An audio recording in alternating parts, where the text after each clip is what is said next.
श्रीगणेशाय नमः। नारद उवाच प्रणम्य शिरसा देवं गौरीपुत्रं विनायकं भक्तावासं स्मरेन्नित्य आयुः कामार्थसाधये।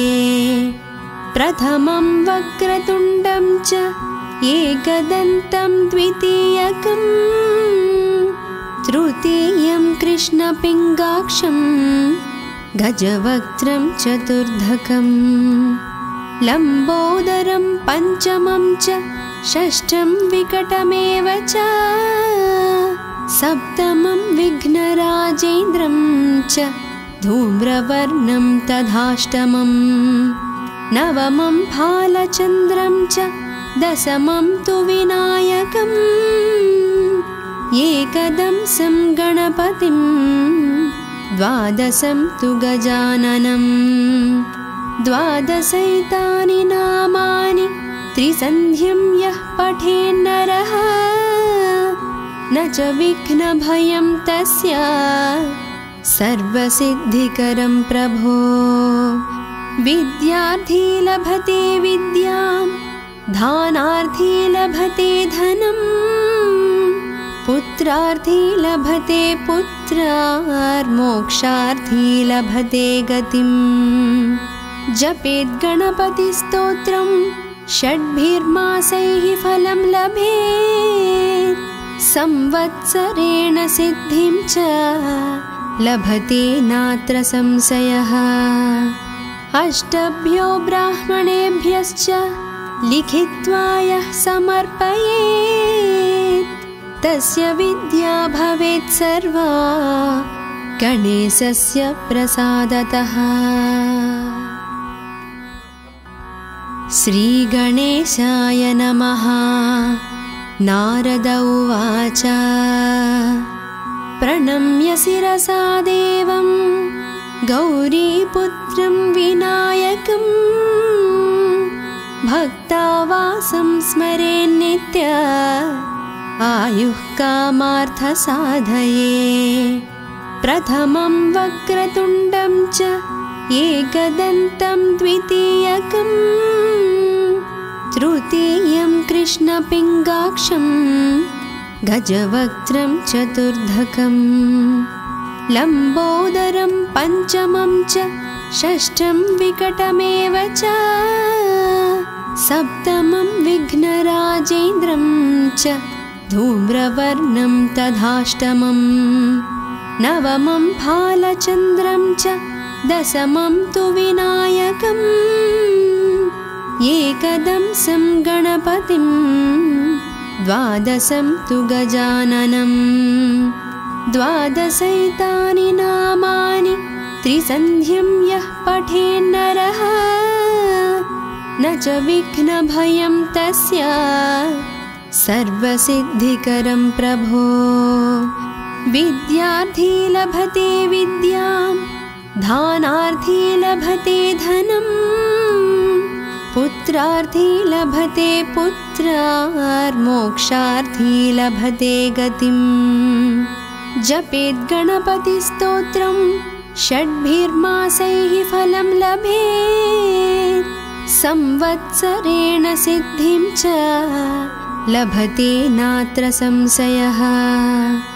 अष्टभ्यो ब्राह्मणेभ्यश्च लिखित्वा यः समर्पयेत् तस्य विद्या भवेत् सर्वा गणेशस्य प्रसादतः। श्रीगणेशाय नमः। नारद उवाच प्रणम्य शिरसा देवं गौरीपुत्रं विनायकं भक्तावासं स्मरेन्नित्य आयुः कामार्थसाधये। प्रथमं वक्रतुण्डं च एकदन्तं द्वितीयकं तृतीयं कृष्णपिङ्गाक्षं गजवक्त्रं चतुर्धकं लम्बोदरं पञ्चमं च षष्ठं विकटमेव च सप्तमं विघ्नराजेन्द्रं च धूम्रवर्णं तथाष्टमम् नवमं फालचन्द्रं च दशमं तु विनायकम् एकदंसं गणपतिं द्वादशं तु गजाननम् द्वादशैतानि नामानि त्रिसन्ध्यं यः पठेन्नरः न च विघ्नभयं तस्य सर्वसिद्धिकरं प्रभो विद्यार्थी लभते विद्यां धानार्थी लभते धनं पुत्रार्थी लभते पुत्रार्मोक्षार्थी लभते गतिम् जपेत् गणपतिस्तोत्रं षड्भिर्मासैः फलं लभेत् संवत्सरेण सिद्धिं च लभते नात्र संशयः अष्टभ्यो ब्राह्मणेभ्यश्च लिखित्वा यः समर्पयेत् तस्य विद्या भवेत् सर्वा गणेशस्य प्रसादतः। श्रीगणेशाय नमः। नारद उवाच प्रणम्य शिरसा देवं गौरीपुत्रं विनायकं भक्तावासं स्मरेन्नित्य आयुः कामार्थसाधये प्रथमं वक्रतुण्डं च एकदन्तं द्वितीयकं तृतीयं कृष्णपिङ्गाक्षं गजवक्त्रं चतुर्धकं लम्बोदरं पञ्चमं च षष्ठं विकटमेव च सप्तमं विघ्नराजेन्द्रं च धूम्रवर्णं तथाष्टमं नवमं फालचन्द्रं च दशमं तु विनायकम् एकदंसं गणपतिं द्वादशं तु गजाननम् द्वादशैतानि नामानि त्रिसन्ध्यं यः पठेन्नरः न च विघ्नभयं तस्य सर्वसिद्धिकरं प्रभो विद्यार्थी लभते विद्यां धानार्थी लभते धनं पुत्रार्थी लभते पुत्रार्मोक्षार्थी लभते गतिम् जपेत् गणपतिस्तोत्रं षड्भिर्मासैः फलं लभेत् संवत्सरेण सिद्धिं च लभते नात्र संशयः अष्टभ्यो ब्राह्मणेभ्यश्च लिखित्वा यः समर्पयेत् तस्य विद्या भवेत् सर्वा गणेशस्य प्रसादतः। श्रीगणेशाय नमः। नारद उवाच प्रणम्य शिरसा देवं गौरीपुत्रं विनायकं भक्तावासं स्मरेन्नित्य आयुः कामार्थसाधये प्रथमं वक्रतुण्डं च एकदन्तं द्वितीयकं तृतीयं कृष्णपिङ्गाक्षं गजवक्त्रं चतुर्धकं लम्बोदरं पञ्चमं च षष्ठं विकटमेव च सप्तमं विघ्नराजेन्द्रं च धूम्रवर्णं तथाष्टमं नवमं फालचन्द्रं च दशमं तु विनायकम् एकदंसं गणपतिं द्वादशं तु गजाननं द्वादशैतानि नामानि त्रिसन्ध्यं यः पठेन्नरः न च विघ्नभयं तस्य सर्वसिद्धिकरं प्रभो। विद्यार्थी लभते विद्यां, दानार्थी लभते धनं, पुत्रार्थी लभते पुत्रार्, मोक्षार्थी लभते गतिम्। जपेत् गणपतिस्तोत्रं षड्भिर्मासैः फलं लभेत्, संवत्सरेण सिद्धिं च लभते नात्र संशयः। अष्टभ्यो ब्राह्मणेभ्यश्च लिखित्वा यः समर्पयेत्, तस्य विद्या भवेत् सर्वा गणेशस्य प्रसादतः। श्रीगणेशाय नमः। नारद उवाच प्रणम्य शिरसा देवं गौरीपुत्रं विनायकं, भक्तावासं स्मरेन्नित्य आयुः कामार्थसाधये। प्रथमं वक्रतुण्डं च एकदन्तं द्वितीयकं, तृतीयं कृष्णपिङ्गाक्षं गजवक्त्रं चतुर्धकं, लम्बोदरं पञ्चमं च षष्ठं विकटमेव च, सप्तमं विघ्नराजेन्द्रं च धूम्रवर्णं तथाष्टमं, नवमं भालचन्द्रं च दशमं तु विनायकम्, एकदंसं गणपतिं द्वादशं तु गजाननं। द्वादशैतानि नामानि त्रिसन्ध्यं यः पठेन्नरः, न च विघ्नभयं तस्य सर्वसिद्धिकरं प्रभो। विद्यार्थी लभते विद्यां, दानार्थी लभते धनं, पुत्रार्थी लभते पुत्रार्, मोक्षार्थी लभते गतिम्। जपेत् गणपतिस्तोत्रं षड्भिर्मासैः फलं लभेत्, संवत्सरेण सिद्धिं च लभते नात्र संशयः। अष्टभ्यो ब्राह्मणेभ्यश्च लिखित्वा यः समर्पयेत्, तस्य विद्या भवेत् सर्वा गणेशस्य प्रसादतः। श्रीगणेशाय नमः। नारद उवाच प्रणम्य शिरसा देवं गौरीपुत्रं विनायकं, भक्तावासं स्मरेन्नित्य आयुः कामार्थसाधये।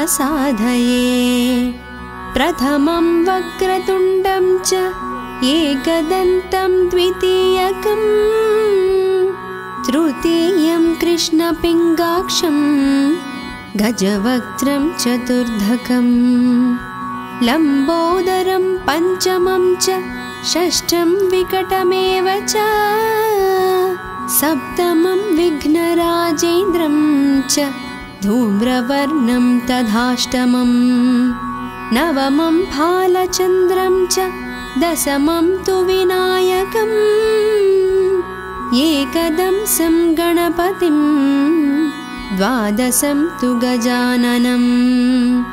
द्वादशैतानि नामानि त्रिसन्ध्यं यः पठेन्नरः, न च विघ्नभयं तस्य सर्वसिद्धिकरं प्रभो। विद्यार्थी लभते विद्यां, दानार्थी लभते धनं, पुत्रार्थी लभते पुत्रार्, मोक्षार्थी लभते गतिम्। जपेत् गणपतिस्तोत्रं षड्भिर्मासैः फलं लभेत्, संवत्सरेण सिद्धिं च लभते नात्र संशयः। अष्टभ्यो ब्राह्मणेभ्यश्च लिखित्वा यः समर्पयेत्, तस्य विद्या भवेत् सर्वा गणेशस्य प्रसादतः। श्रीगणेशाय नमः। नारद उवाच प्रणम्य शिरसा देवं गौरीपुत्रं विनायकं भक्तावासं स्मरेन्नित्य आयुः कामार्थसाधये। प्रथमं वक्रतुण्डं च एकदन्तं द्वितीयकं तृतीयं कृष्णपिङ्गाक्षं गजवक्त्रं चतुर्धकं लम्बोदरं पञ्चमं च षष्ठं विकटमेव च सप्तमं विघ्नराजेन्द्रं च धूम्रवर्णं तथाष्टमं नवमं भालचन्द्रं च दशमं तु विनायकम् एकदंसं गणपतिं द्वादशं तु गजाननं द्वादशैतानि नामानि त्रिसन्ध्यं यः पठेन्नरः न च विघ्नभयं तस्य सर्वसिद्धिकरं प्रभो। विद्यार्थी लभते विद्यां दानार्थी लभते धनं पुत्रार्थी लभते पुत्रार्मोक्षार्थी लभते गतिं। जपेत् गणपतिस्तोत्रं षड्भिर्मासैः फलं लभेत् संवत्सरेण सिद्धिं च लभते नात्र संशयः। अष्टभ्यो ब्राह्मणेभ्यश्च लिखित्वा यः समर्पयेत् तस्य विद्या भवेत् सर्वा गणेशस्य प्रसादतः। श्रीगणेशाय नमः। नारद उवाच प्रणम्य शिरसा देवं गौरीपुत्रं विनायकं भक्तावासं स्मरेन्नित्य आयुः कामार्थसाधये। प्रथमं वक्रतुण्डं च एकदन्तं द्वितीयकं तृतीयं कृष्णपिङ्गाक्षं गजवक्त्रं चतुर्धकं लम्बोदरं पञ्चमं च षष्ठं विकटमेव च सप्तमं विघ्नराजेन्द्रं च धूम्रवर्णं तथाष्टमं नवमं भालचन्द्रं च दशमं तु विनायकम् एकदंसं गणपतिं द्वादशं तु गजाननं द्वादशैतानि नामानि त्रिसन्ध्यं यः पठेन्नरः न च विघ्नभयं तस्य सर्वसिद्धिकरं प्रभो। विद्यार्थी लभते विद्यां दानार्थी लभते धनं पुत्रार्थी लभते पुत्रार्मोक्षार्थी लभते गतिं। जपेत् गणपतिस्तोत्रं षड्भिर्मासैः फलं लभेत् संवत्सरेण सिद्धिं च लभते नात्र संशयः। अष्टभ्यो ब्राह्मणेभ्यश्च लिखित्वा यः समर्पयेत् तस्य विद्या भवेत् सर्वा गणेशस्य प्रसादतः। श्रीगणेशाय नमः। नारद उवाच प्रणम्य शिरसा देवं गौरीपुत्रं विनायकं भक्तावासं स्मरेन्नित्य आयुः कामार्थसाधये। प्रथमं वक्रतुण्डं च एकदन्तं द्वितीयकं तृतीयं कृष्णपिङ्गाक्षं गजवक्त्रं चतुर्धकं लम्बोदरं पञ्चमं च षष्ठं विकटमेव च सप्तमं विघ्नराजेन्द्रं च धूम्रवर्णं तथाष्टमं नवमं भालचन्द्रं च दशमं तु विनायकम् एकदंसं गणपतिं द्वादशं तु गजाननं द्वादशैतानि नामानि त्रिसन्ध्यं यः पठेन्नरः न च विघ्नभयं तस्य सर्वसिद्धिकरं प्रभो विद्यार्थी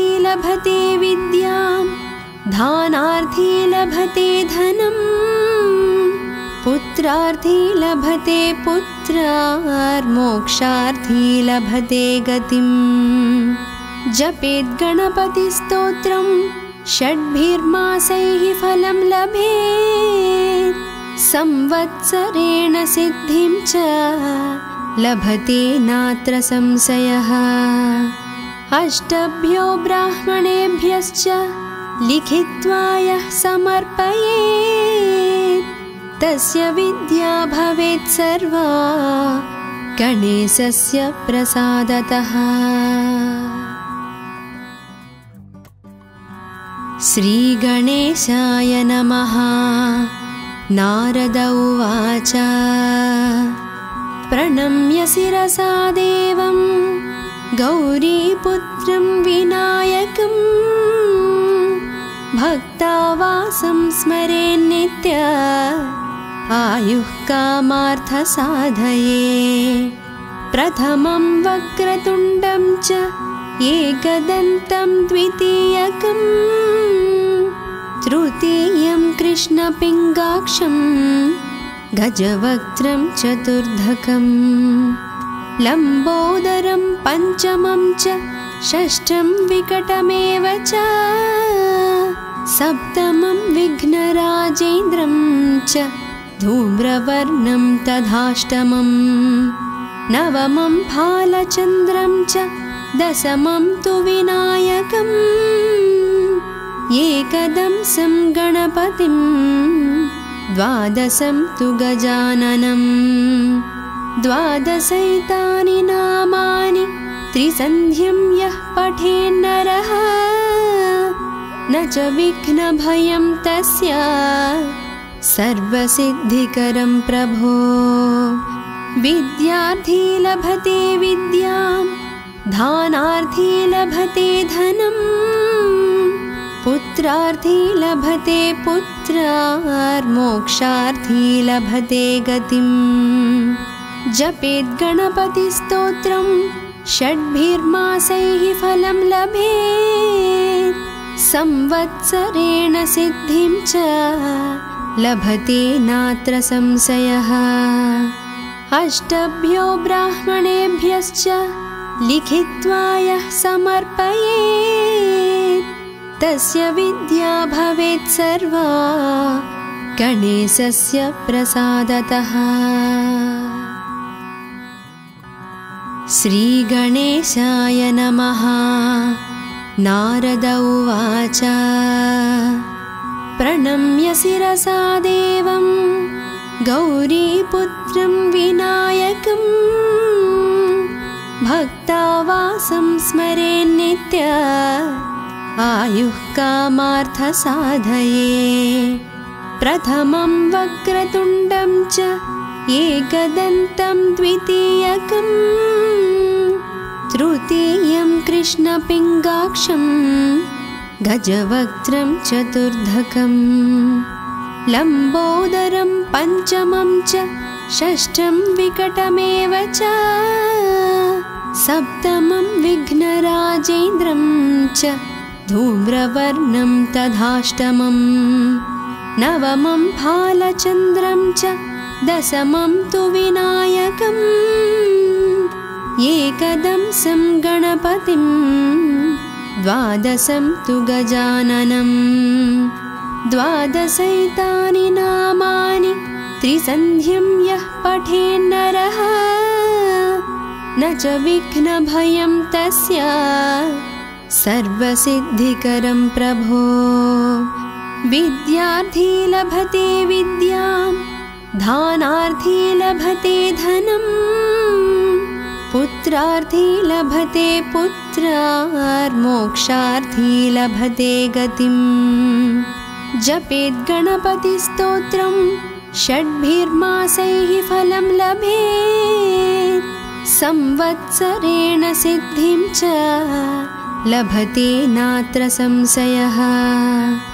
अष्टभ्यो ब्राह्मणेभ्यश्च लिखित्वा यः समर्पयेत् तस्य विद्या भवेत् सर्वा गणेशस्य प्रसादतः। श्रीगणेशाय नमः। नारद उवाच प्रणम्य शिरसा देवं गौरीपुत्रं विनायकं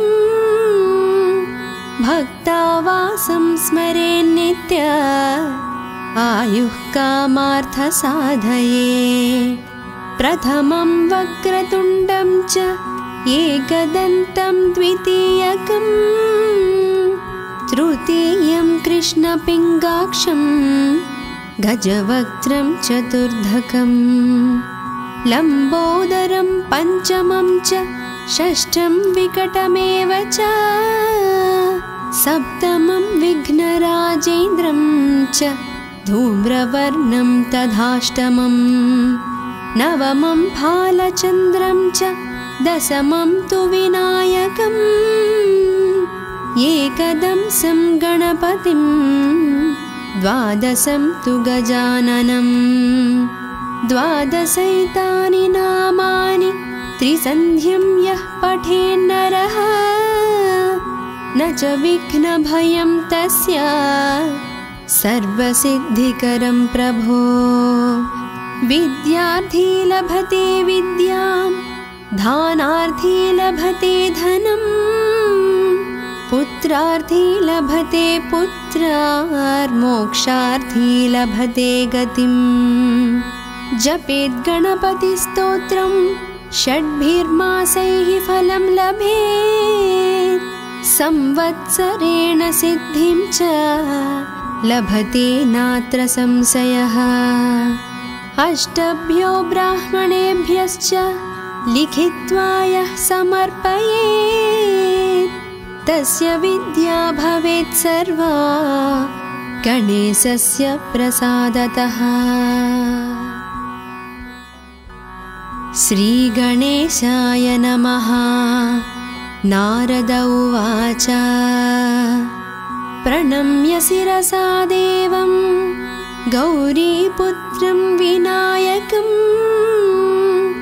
भक्तावासं स्मरेन्नित्य आयुः कामार्थसाधये।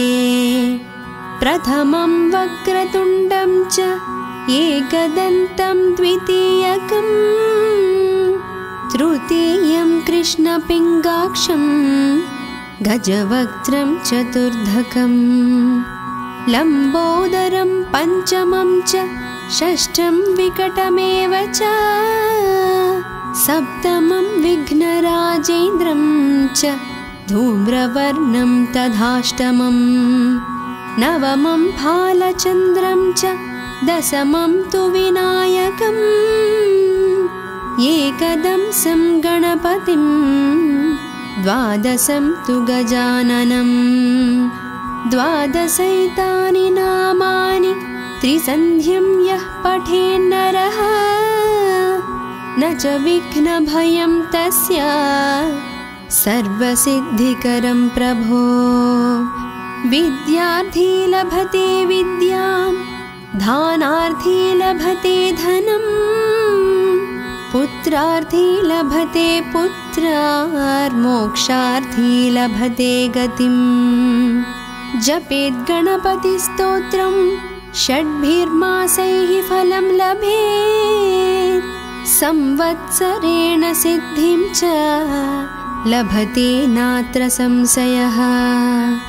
अष्टभ्यो ब्राह्मणेभ्यश्च लिखित्वा यः समर्पयेत् तस्य विद्या भवेत् सर्वा गणेशस्य प्रसादतः। श्रीगणेशाय नमः। नारद उवाच प्रणम्य शिरसा देवं गौरीपुत्रं विनायकं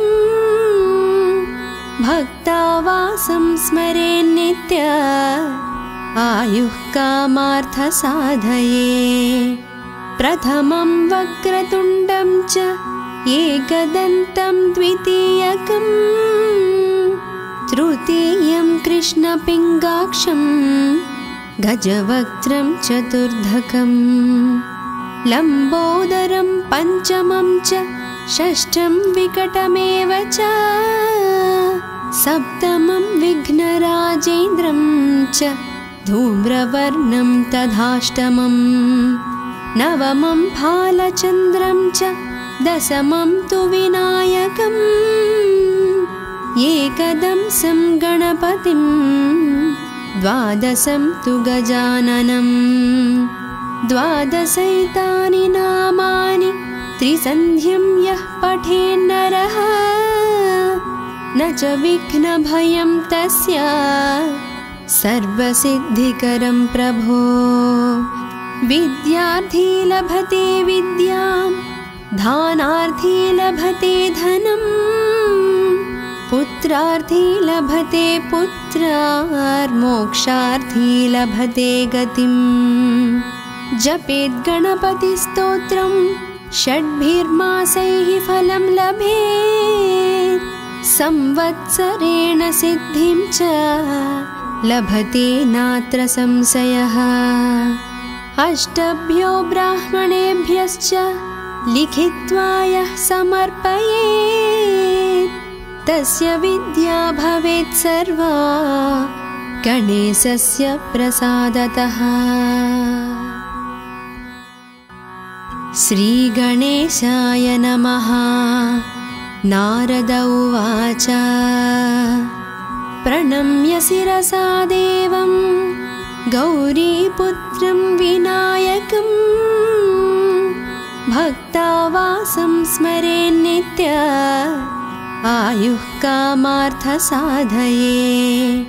प्रथमं वक्रतुण्डं च एकदन्तं द्वितीयकं तृतीयं कृष्णपिङ्गाक्षं गजवक्त्रं चतुर्धकं लम्बोदरं पञ्चमं च षष्ठं विकटमेव च सप्तमं विघ्नराजेन्द्रं च धूम्रवर्णं तथाष्टमं नवमं फालचन्द्रं च दशमं तु विनायकम् एकदंसं गणपतिं द्वादशं तु गजाननं द्वादशैतानि नामानि त्रिसन्ध्यं यः पठेन्नरः न च विघ्नभयं तस्य सर्वसिद्धिकरं प्रभो।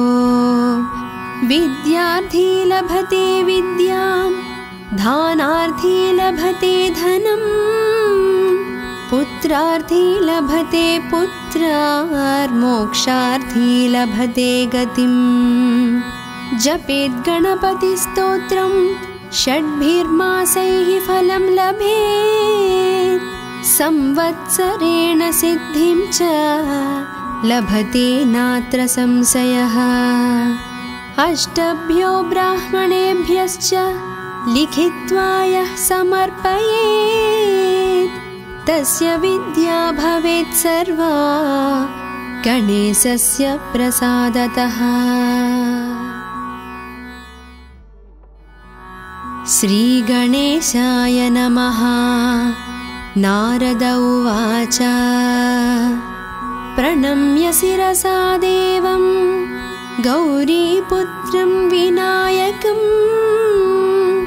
भक्तावासं स्मरेन्नित्य आयुः कामार्थसाधये प्रथमं वक्रतुण्डं च एकदन्तं द्वितीयकं तृतीयं कृष्णपिङ्गाक्षं गजवक्त्रं चतुर्धकं लम्बोदरं पञ्चमं च षष्ठं विकटमेव च सप्तमं विघ्नराजेन्द्रं च धूम्रवर्णं तथाष्टमं नवमं फालचन्द्रं च दशमं तु विनायकम् एकदंसं गणपतिं द्वादशं तु गजाननं द्वादशैतानि नामानि त्रिसन्ध्यं यः पठेन्नरः न च विघ्नभयं तस्य सर्वसिद्धिकरं प्रभो विद्यार्थी लभते विद्यां धानार्थी लभते धनं पुत्रार्थी लभते पुत्रार्मोक्षार्थी लभते गतिं जपेत् गणपतिस्तोत्रं षड्भिर्मासैः फलं लभेत् संवत्सरेण सिद्धिं च लभते नात्र संशयः अष्टभ्यो ब्राह्मणेभ्यश्च लिखित्वा यः समर्पयेत् तस्य विद्या भवेत् सर्वा गणेशस्य प्रसादतः। श्रीगणेशाय नमः। नारद उवाच प्रणम्य शिरसा देवं गौरीपुत्रं विनायकं भक्तावासं स्मरेन्नित्य आयुः कामार्थसाधये प्रथमं वक्रतुण्डं च एकदन्तं द्वितीयकं तृतीयं कृष्णपिङ्गाक्षं गजवक्त्रं चतुर्धकं लम्बोदरं पञ्चमं च षष्ठं विकटमेव च सप्तमं विघ्नराजेन्द्रं च धूम्रवर्णं तथाष्टमं नवमं फालचन्द्रं च दशमं तु विनायकम् एकदंसं गणपतिं द्वादशं तु गजाननं द्वादशैतानि नामानि त्रिसन्ध्यं यः पठेन्नरः न च